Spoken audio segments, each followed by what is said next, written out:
Our next speaker is both artist and engineer, with a past in the fields of marine hydraulics, fuel cells, and neurovascular implants. And at present still working part-time as a biomedical engineer with several patents to his name and human implants under his belt.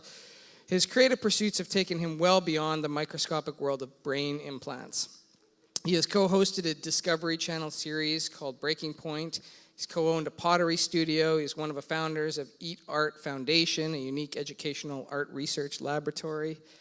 His personal artwork explores the relationship between humans, machines, energy, power, and physical skill at an extreme scale. His first large-scale piece was called the Mondo Spider. His current project is a 2-story tall human-controlled mech suit called Prosthesis. Please welcome Jonathan Tippett. Thank you.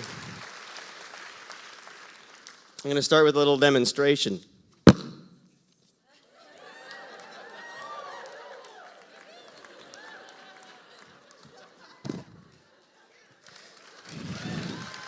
The pursuit of physical mastery, ladies and gentlemen. It's an age-old human pursuit. People have been inventing arbitrary things that are difficult to do and then doing them and spending their lives trying to master them for years. These guys did not get that.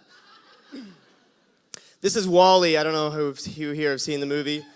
It's a lovely, heartwarming movie about a future dystopian scenario in which people have been coddled by their technology. Things have been automated and virtualized to the point where they're completely out of touch with their bodies. They don't even know how to lose their breath anymore. And it's happening at an earlier and earlier age. You start out in the crib, and 20 years later you have the same facial expression. And 30 years later, or 2 generations later, who knows where you're going. This is actually a significant dystopian concern that I have with the onslaught of automation. I mean, what's next? Are we going to automate our machines to do our sports for us, make love for us? What are we doing? Are we remembering our visceral selves? Are we still in touch with the fact that we are human beings? We are not just thoughts. We are not just our 5 senses. We are our bodies. And this is what I'm doing in my artwork. I've taken upon myself to build machines that are engaging, that are physically challenging, that have a presence. That's the expression you get when you ride the Mondo Spider. That's 750 kilograms of thrashing steel. You're surrounded by chains that could chew your arm off, and you're completely in control, hopefully, sitting in the driver's seat with 2 joysticks. When you get in that thing, you know you are there. You are present. There are 10 steel feet pounding on the ground, and you have to keep your eyes out and make sure you're not going to crush your friend's feet. But this machine was not enough.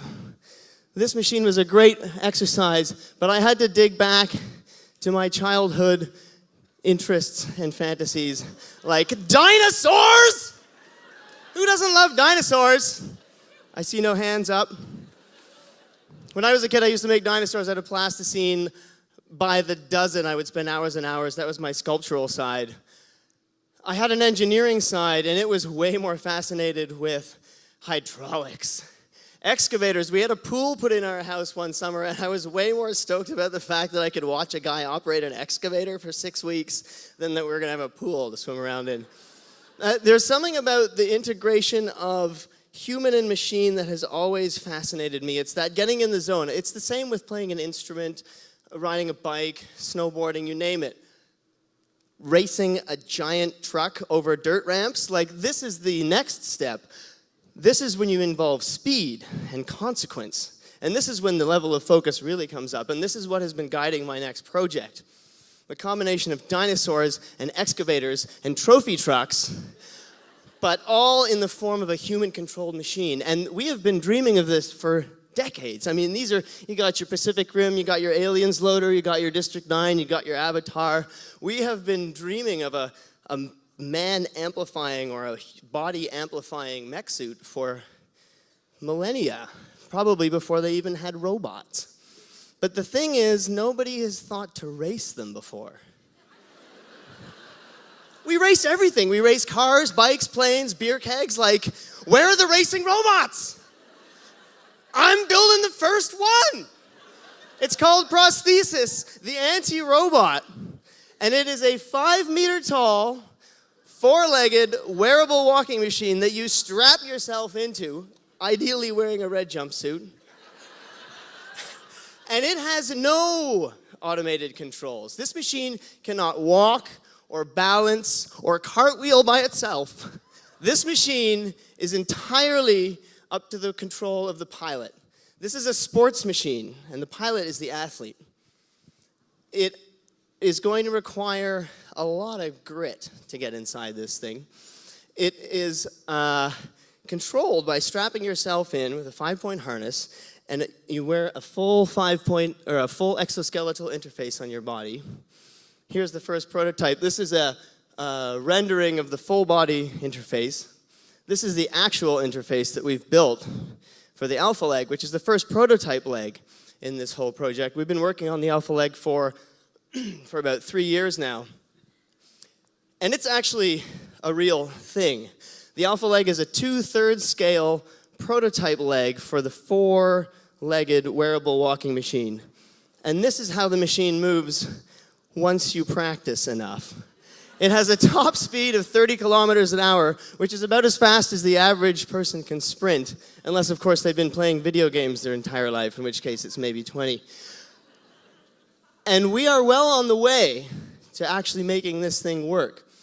There's an example, or there's the rendering of the alpha leg next to the final machine to give you a sense of scale. So the alpha leg is mounted on a tower with these safety straps because you want to start out slow. The pilot here is shown on top of the platform, which nobody's actually ever done yet. You'd start out down on the ground, which is what we've done so far. And this thing works. We've been developing the control system and the suspension and the technology behind this thing. This is the power plant. This is 100 kilowatt. That's like 125 horsepower or so. Fully lithium-ion electric power plant, because we built it at the eatART laboratory, which is all about energy awareness through art. And all of our crazy machines like the Mondo Spider and Titanoboa are all electric powered. We take them to schools and science fairs, and we're like, hey kids, you can make a giant robot that runs on electricity. Like, what? And there it is. This is it. This is me at New Forms, I think 2012. Very early days of the alpha leg, just getting it working, just getting a feel for it. And this is the training process, and once you've spent enough time training on this thing and getting used to it and making it second nature, then you get to go up top the platform and throw yourself around. Because you can't see it at that point. You can't see the leg. It's like riding your bike. You don't look at the handlebars anymore. At that point, you're so dialed into the machine, it's so second nature, that you just pilot it by feel. And then 2 years from now, once our crowdfunding campaign is successful and we have built the final machine, you strap yourself into the world's first sports robot and you go for a run. So if you want to learn some more, check out our website or come and find me. I'll be the guy in the red jumpsuit. Thank you so much for letting me share this with you. Thank you.